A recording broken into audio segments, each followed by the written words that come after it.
لله رب العالمين والعاقبة للمتقين والصلاة والسلام على سيد الأنبياء والمرسلين وعلى آله وصحبه أجمعين برحمتك يا أرحم الراحمين.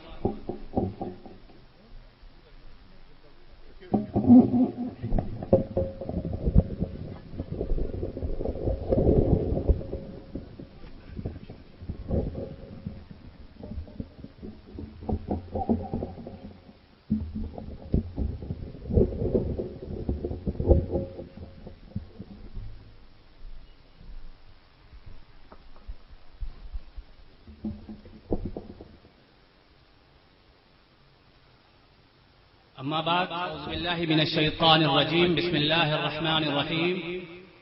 اهدنا الصراط المستقيم.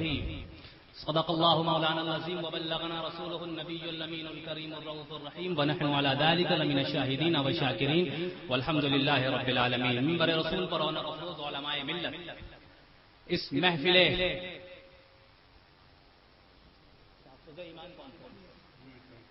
تحفظ ایمان کانفرنس میں آئے ہوئے حضرات، سچے پکے سنی مسلمان، مسلک اعلی حضرت کے شیدائیان، اوریجنل سنی جو سچے دل سے آئے ہیں، اور جو صرف دیکھنے آئے ہیں وہ نہیں، جو سچے دل سے آئے ہیں وہی تو اوریجنل ہوگا. جو سچے دل سے جاتا ہے حج کرنے اور سرکار کے روضے کی زیارت کرنے وہی تو اوریجنل حج ہوتا ہے. یہ ڈگر ڈگر نگر نگر کریا کریا گاؤں گاؤں دیا دیا سر پر گھٹری لگ کر گھومنے والے چلو نماز چلو نماز چلو نماز، انہیں مسجد ہی ایک نہیں ملتی ہے. اس مسجد میں جائیں وہ بھگا دیتا ادھر جاؤ، ادھر سے وہ بھگا دیتا ادھر جاؤ. یہ نہیں اوریجنل سنی مسلمان اور پردہ نشین خواتین اسلام، السلام علیکم ورحمۃ اللہ وبرکاتہ. آئیں سب سے پہلے عقیدت و محبت کے ساتھ مصطفیٰ جان رحمت شمع بزم ہدایت مہر چرخ نبوت گل باغ رسالت اشقینات و نکھت فرش کی زیب و زینت سرور بنی آدم روح روان عالم انسان عین وجود دلیل کعبہ مقصود کاشف سبحان اللہ علی مخزون حجت حق الیقین تفسیر قرآن مبین تصحیح علوم متقدمین سند انبیاء و مرسلین عزیز مصر احسان فخر یوسف کنان جمال سلیمان ایوان جلال ہادی سبل دانا کل فخر رسول مولا کل حبیب اعلی ستی اسفا محمد سبحان اللہ سبحان اللہ سبحان اللہ کی بارگاہ بے کس پناہ میں ایک مرتبہ جھوم جھوم کر درود پاک کا نذران عقیدت پیش کریں اور بآواز بلند پڑھیں اللهم صل علی سیدنا مولانا محمد معدن الجود والکرم وآلہ وصحبہ وبارک وسلم. حضرت کی آمد بالکل ان قریب آنے ہی والے ہیں سرکار، لہذا چند منٹوں کے لیے میں حاضر ہوا ہوں. میں نے جس آیت کریمہ کی تلاوت کا شرف حاصل کیا ہے اس کا ترجمہ یہ ہے، اللہ تبارک و تعالیٰ ارشاد فرماتا ہے اہدنا الصراط المستقیم، اے اللہ تو ہمیں سیدھے راستے پر چلا،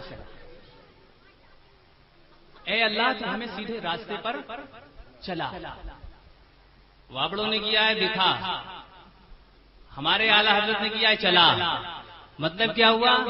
دیکھا تو ہے چلا دے. وہ کہہ رہے ہیں دکھا، انہوں نے دیکھا ہی نہیں ہے. سبحان اللہ سبحان اللہ، انہوں نے دیکھا ہی نہیں ہے. ہم نے دیکھا تو ہے مگر چلا دے. اب چلائے گا کیسے؟ ہم خود تو طاقت رکھتے نہیں ہیں چلنے کی. آگے اللہ تبارک و تعالیٰ ارشاد فرماتا ہے صراط الذین انعمت علیہم. دیکھو اہدنا الصراط المستقیم، اے اللہ تو ہمیں سیدھے راستے پر چلا. تو اب یہاں سوال پیدا ہوتا ہے سیدھا راستہ کیا ہے اور کن لوگوں کے راستے پر چلنا سیدھے راستے پر چلنا ہے؟ دو سوال آتے ہیں. تو جواب ہے صراط الذین انعمت علیہم، ان لوگوں کے راستے پر چلا جس پر تو نے اپنا انعام فرمایا ہے. معلوم ہوا کہ جس پر تو نے اپنا انعام فرمایا ہے ان لوگوں کا راستہ سیدھا راستہ ہے اور انہی کے راستے پر چلنا سیدھے راستے پر چلنا ہے.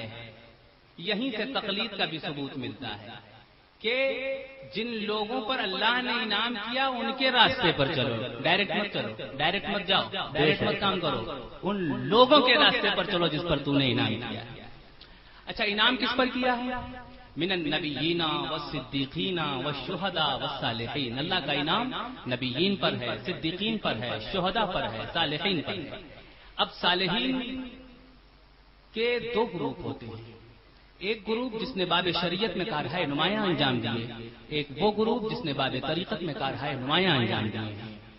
جس نے باب شریعت میں کارہائے نمایاں انجام دیے ہیں جیسے امام اعظم، امام شافعی، امام مالک، امام احمد بن حنبل، امام ابو منصور ماتریدی، امام ابو الحسن اشعری، یہ وہ علماء شریعت ہیں۔ دیکھو آپ کہو کہ جو صوفی ہیں ان کو کیا مطلب ہے شریعت سے، ان کے لیے یہ ہے وہ ہے، غلط۔ طریقت پر بنا شریعت کے نہیں چلا جا سکتا ہے۔ شریعت اگر دودھ ہے تو طریقت اس کی بالائی ہے، شریعت اگر سونا ہے تو طریقت اس کا زیور ہے۔ تو یہ طریقت کے والے جو بھی ہیں بنا شریعت کے نہیں چل سکتے۔ تو صالحین سے مراد اللہ نے فرمایا کہ ان لوگوں کے راستے پر چلا جس پر تو نے، اللہ تعالیٰ فرماتا ہے ایسے قرآن پاک میں، صراط الذین انعمت علیہم، ان لوگوں کے راستے پر چلا جس پر تو نے انعام فرمایا ہے۔ تو جس پر تو نے انعام فرمایا ہے وہ کون ہے؟ وہ صالحین ہیں، وہ شہداء ہیں، وہ صدیقین ہیں۔ تو صالحین کے راستے پر چلنا اللہ کے راستے صراط مستقیم پر چلنا، صالحین کے راستے پر چلنا صراط مستقیم پر چلنا ہوا۔ اب ہم دعا کیسے مانگیں گے؟ اے اللہ ہمیں سیدھے راستے پر چلا، اے اللہ تو ہمیں سیدھے راستے پر چلا، یعنی اعلی حضرت کے راستے پر چلا۔ سبحان اللہ، سبحان اللہ۔ اعلی حضرت صالحین میں سے، اعلی حضرت اولیاء میں سے، اعلی حضرت علماء شریعت میں سے، سبحان اللہ، اعلی حضرت فقہائے شریعت میں سے۔ سبحان اللہ۔ تو اے اللہ اب ہم دعا مانگیں گے تو کیسے؟ اے اللہ ہمیں سیدھے راستے پر چلا، کن کے راستے پر چلا؟ اعلی حضرت کے راستے پر چلا۔ سبحان اللہ، بے شک۔ دیکھو اختلاف کی تو بات ہی نہیں ہے، اختلاف تو ختم ہو چکا ہے۔ جب عقائد حقہ دینیہ اور اسلام، عقائد حقہ دینیہ اسلامیہ پر لوگ قائم تھے، پھر انہی میں کچھ لوگ ایسے نکلے جو اپنے آپ کو دین اسلام اور عقیدہ اسلام کو ماننا کہتے تھے اور ان کے اندر سے وہ باطل عقیدے رکھتے تھے۔ تو ان عقیدوں کو سنبھالا ہے امام ابو منصور ماتریدی نے، امام ابو الحسن اشعری نے۔ اس لیے مذہب نام پڑا امام ابو منصور ماتریدی کا، امام ابو الحسن اشعری کا۔ وہ بھی عقائد دینیہ حقہ کو ماننے والا کہتے تھے مگر عقیدہ رکھتے تھے عقیدہ جبریہ، عقیدہ قدریہ، معتزلی تھے، عقیدے الگ تھے ان کے۔ تو ان باطل عقائد والوں کو نکالا ہے عقائد حقہ دینیہ کے ماننے والوں میں سے امام ابو منصور ماتریدی نے، امام ابو الحسن اشعری نے۔ تو مذہب کس کے نام سے چلا؟ امام ابو منصور ماتریدی کے نام سے، امام ابو الحسن اشعری کے نام سے۔ اور نام کیا ہوا اس مذہب کا؟ سنی، فسموا اہل سنت والجماعت۔ اب اس زمانے میں جب انہی سنیوں میں ایسے گمراہ فرقے پیدا ہوئے جو اپنے آپ کو کہتے ہیں کہ جن کا عقیدہ ایک رسول مر کر مٹی میں مل گئے معاذ اللہ، رسول ہمارے جیسے بشر ہیں معاذ اللہ، رسول کا مرتبہ خدا کے نزدیک ذرہ ناچیز سے کمتر ہے معاذ اللہ۔